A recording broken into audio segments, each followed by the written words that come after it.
ओम नमो नारायण. ब्रह्मावधूताय दत्तात्रेय नमोस्तुते. आपला या वर्षाचा वर्धापन दिन हनुमान जयंती पौर्णिमेला आहे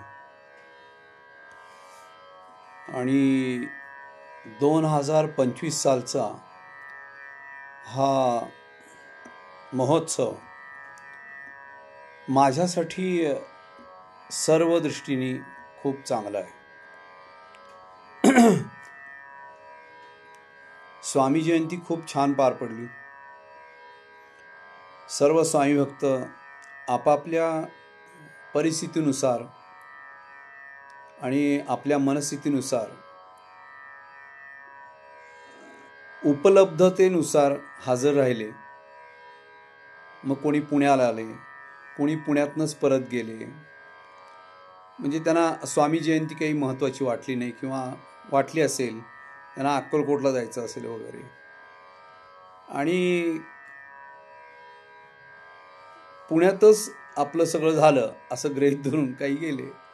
त्यामुळं मनस्थिती आणि परिस्थिती ही मनुष्याला खूप खूप प्रश्न पण निर्माण करते, खूप सुखदायी आशा दाखवते, आणि दुःख तर मनुष्याला सुटलेलंच नाही आहे. तर मला असं वाटतं की उत्तमा सहजावस्था, मध्यमा ध्यानधारणा, दानपूजा अधमा प्रोक्ता आणि तीर्थयात्रा धमाधमा, यातलं मी पहिली जी वाक्य आहे उत्तमा सहजावस्था, हे मी आयुष्यभर अनुभवलं की जे जे उत्तम आहे, ज्या ज्या शरीरात फिजिकली मन आणि बुद्धी याच्यामध्ये चांगले गुण आहेत, तेवढे आपण एकत्र घ्यायचे आणि आपल्या धर्माला, आपल्या अर्थाला, आपल्या कामाला आणि आपल्या मोक्षाला त्याचा पाठिंबा मिळवायचा. त्यामुळे मी प्रत्येकातले चांगले गुण बघून प्रत्येकाला त्या गुणांची प्रशंसा करून, कारण प्रत्येक मनुष्य जीवाला कौतुक केलेलं आवडतं. उदाहरणार्थ गेली 3 वर्ष प्रद्युम्न आठले म्हणजे रावसाहेब यानं सगळा त्रागा वगैरे सहन करून 24 तास का होईना अजून तरी देवनगरी आणि वाडी सोडली नाही. 24 तास हा गुण चांगला आहे, सहनशीलता आहे ती. त्या घराचं नावच सहनाववतू आहे. गुरु शिष्यांचं रक्षण कर, असा त्या संपूर्ण श्लोकाचा अर्थ होतो. सहनाववतु सहनौ भुनक्तु सहवीर्यं करवावहि तेजस्विनावधितमस्तु मा विद्विषावहि. ओम शांती शांती शांती. तर माझी तुम्हा सगळ्यांना कळकळीची आणि एक हार्दिक अशी सूचना आहे, कारण मी विनंती वगैरे म्हणलं तर तुम्हाला ते जरा कठीण वाटेल. तर मी आत्ता ज्या अवस्थेमध्ये आहे त्या अवस्थेमध्ये मला जी प्रसन्नता लाभली आहे, त्या प्रसन्नतेमध्ये मी तुम्हाला एक सुंदर सूचना देतोय की विवेकानंद हे ज्या वेळेला समाधीस्थ झाले, तर त्याच्या अगोदर ते सगळ्या शिष्यांना म्हणत होते की हा जो रामकृष्णांचा मठ आहे, तर हा 150 वर्ष कसा चालेल याचा मी विचार करतोय, आणि यासाठी माझी बांधणी चालू आहे. अगदी तसंच माझी पण सूचना आहे तुम्हाला सगळ्यांना की स्वामी समर्थ वाडी ही यापुढं स्वामी समर्थांची वाडी म्हणून, आणि स्वामी समर्थ हे अक्कलकोटचं आपल्याला लाभलेलं महाराष्ट्राला एक सुंदर तत्व. कसं काय? तर तत् अहम असी, जिथं तो आहे. मग ते कसं आहे? त्यांनी सांगितले हम गयानी जिंदा है. तर वाडीत हे जो वाडीत येऊन 8 दिवस 10 दिवस पारायण करून किंवा काही कष्ट, सेवा, काम, धर्म, अर्थ, काम, मोक्ष याप्रमाणे सेवा करेल, त्याला याचा अनुभव 101% येतो.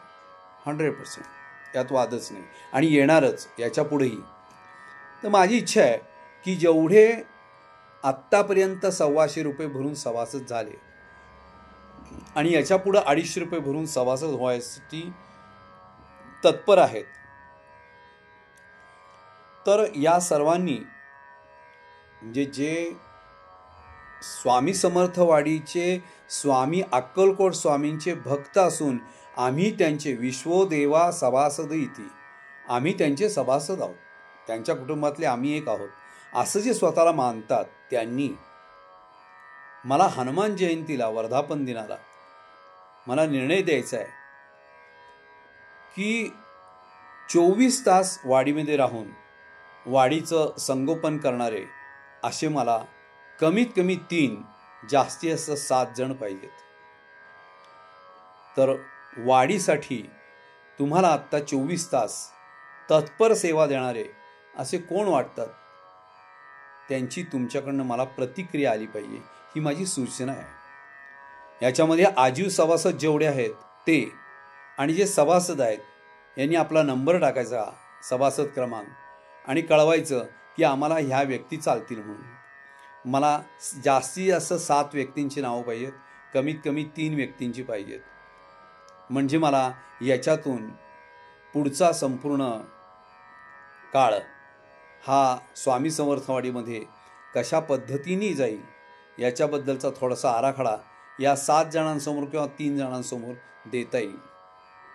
पण प्रामुख्याने माझं मत आहे की मी जसं आयुष्यभर माझ्या पहिल्या संन्यासपूर्वच्या अवस्थेमध्ये गृहस्थ आश्रमामध्ये मी जशी 30-40 वर्षे माझी काढली आणि अजूनही माझं लक्ष आहे, तसं सतत लक्ष घालणारा, सतत तिथे येऊन उपस्थित राहणारा आणि भक्त म्हणजे भक्तच आहे, भक्ताधीन जरी हा स्वामी त्रैलोक्याचा, तर स्वामी हा भक्ताच्या अधीन असतो. म्हणजे तुमच्या आत्ताच्या भाषेत अंडर एस्टिमेट गृहीत धरता तुम्ही की स्वामी आहेत आणि स्वामी भक्त आहेत, म्हणजे आपण बिंदास राहिलं चालते. पण स्वामींनी सांगितलेलं आहे की सतत कष्ट करा, स्वामींनी सांगितले सतत नामस्मरण करा, आणि स्वामींनी सांगितलेलं आहे की एक घास आपलं पोट भरलं तर दुसऱ्याला द्या, सगळं एकटंच खाऊ नका. तर या भूमिकेतून मला तुमची सभासदांच्या मधनं 7 लोकांची नावं हवी. आजीव सभासद आणि सर्वसाधारण सभासद जे आहेत, जे 250 रुपये आता भरतील आणि जे पूर्वी 125 भरत होते आणि आता परत 250 भरायला तयार आहेत, असे ज्यांना यामध्ये सभासदत्वच नको आहे, ज्यांना काही त्याच्याबद्दल प्रश्नच नाही आहे, वाडी ही पुढं किती वर्ष चालावी आणि काही नाही, मला महाराजांनी सांगितलेले काही जे ठोकताळे आहेत ते मी त्या पुढच्या लोकांना सांगणार आहे. तर मला जास्तीत जास्त 7 लोकांची अपेक्षा आहे आणि कमीत कमी 3.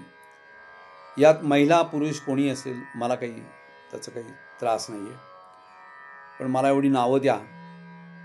आणि ती जर नावं दिली नाहीत, कुणीच असं काही झालं नाही, तुमच्या सभासदांमधनं प्रतिक्रिया जर आली नाही, तर आत्ताच माझा तुम्हाला हात जोडून नमस्कार आहे की यापुढच्या कुठल्याही उत्सवाला आणि आपल्या सगळ्या भक्तांच्या दर्शनासाठी मला काही इतक्या लांबून येणं शक्य नाही आहे. मी माझं जीवन माझ्या हिमालयातल्या देवभूमीमध्ये ह्या सर्व सुंदर संपन्न अशा आध्यात्मिक ज्ञानगंज आणि सिद्धगंजमध्ये मी लौकिक आणि अलौकिक दृष्टीने मी पूर्ण करेन. नमो नारायण, नमो नारायण, नमो नारायण.